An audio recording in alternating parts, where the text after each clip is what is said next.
Bonjour à tous et bienvenue sur Scott Universe. Aujourd'hui on se retrouve pour la critique de Spider-Man Across the Spider-Verse, donc le deuxième film d'animation de Sony Pictures Animation. Comme promis, aucun spoil, je vous jure. De toute façon je pourrais pas spoil sinon ça va tout dire, parce que c'est le but d'un spoil d'ailleurs. Pas de vidéo.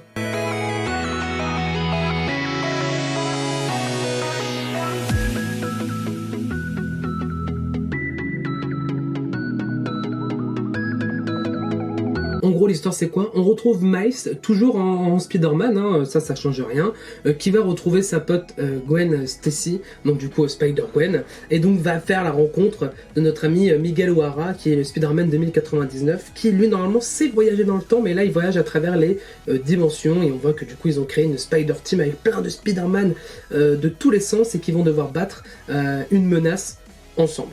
Voilà l'histoire principale sans vous spoiler.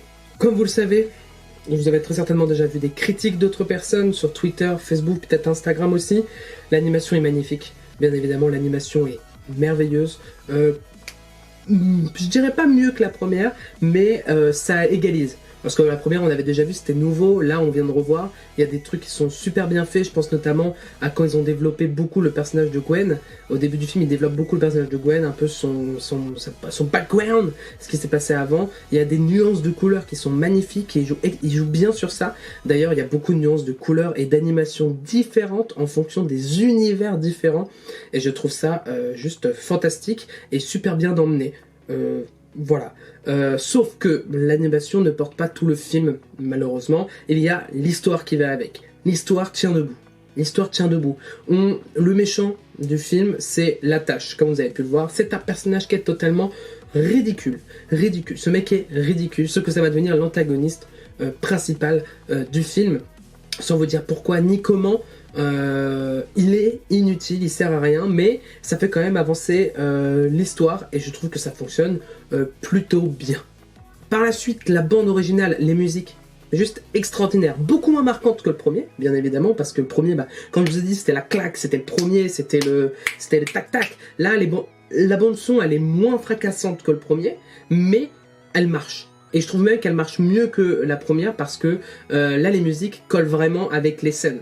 C'est assez incroyable.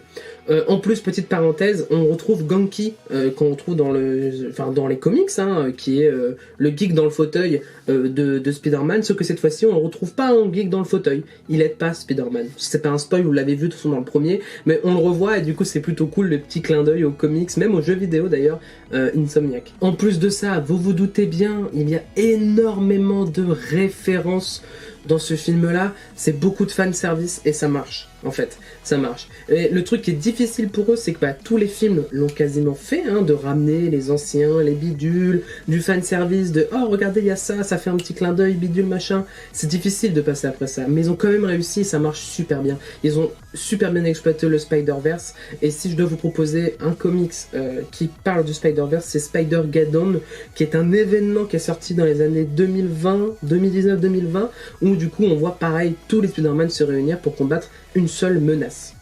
En plus de ça, il y a des petites références au MCU, mais j'en dirai pas plus, peut-être qu'il y aura une vidéo par la suite sur ces petites références, que ce soit MCU ou pas MCU, il y a des références auxquelles il faut qu'on discute parce que il est possible par la suite qu'il y ait des films de grande envergure qui se préparent et je crois qu'on n'est pas prêt, clairement, à ça.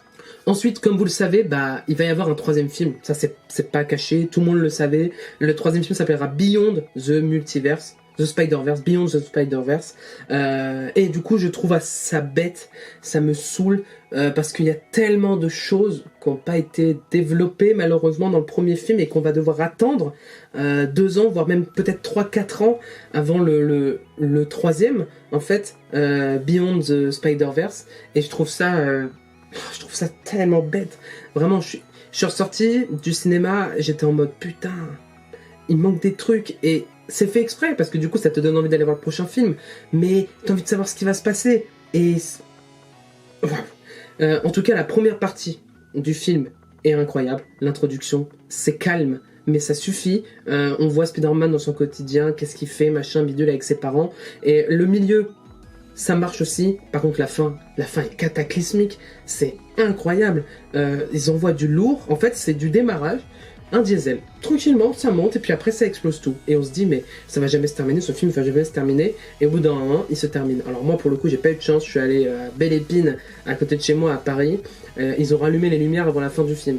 Voilà, des bandes de trous de balles. Genre du coup ça veut dire que c'est la fin du film. Et nous on s'attendait pas à ce que ce soit la fin du film.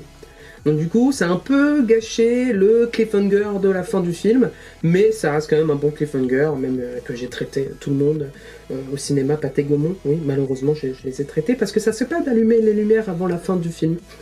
Tout ça pour résumer sans spoil que le film fonctionne très bien, que les interactions entre les différents personnages fonctionnent très bien. Je l'ai vu en VF, les voix françaises sont toujours extraordinaire, le film marche bien, 2h20, franchement ils auraient pu même faire un film de 4h, j'aurais regardé même en 2 parties, ça ferait 8 heures de film, il n'y a pas de problème.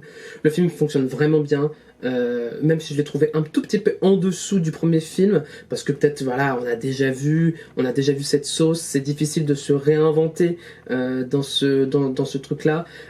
Toujours un truc qui m'a marqué, c'est les planches de BD, comment c'est animé, ça reste toujours en mode comics, avec quand il pense, ça se met comme un comics, enfin, tout ça c'est hyper stylé, vraiment sans spoil. Je vous invite à aller voir le film, si vous avez déjà vu le film, à me mettre votre avis dans les commentaires. Et puis voilà, si vous souhaitez mon avis avec des spoils, eh ben vous inquiétez pas, vous l'aurez, même si vous le voulez pas, je vais faire une vidéo dessus, donc voilà. En attendant, si vous n'êtes pas abonné, n'hésitez pas à vous abonner, à me rejoindre sur les réseaux sociaux qui vont s'afficher juste après. Regardez la dernière vidéo qui est sortie, et puis moi je vous fais des bisous, et à bientôt.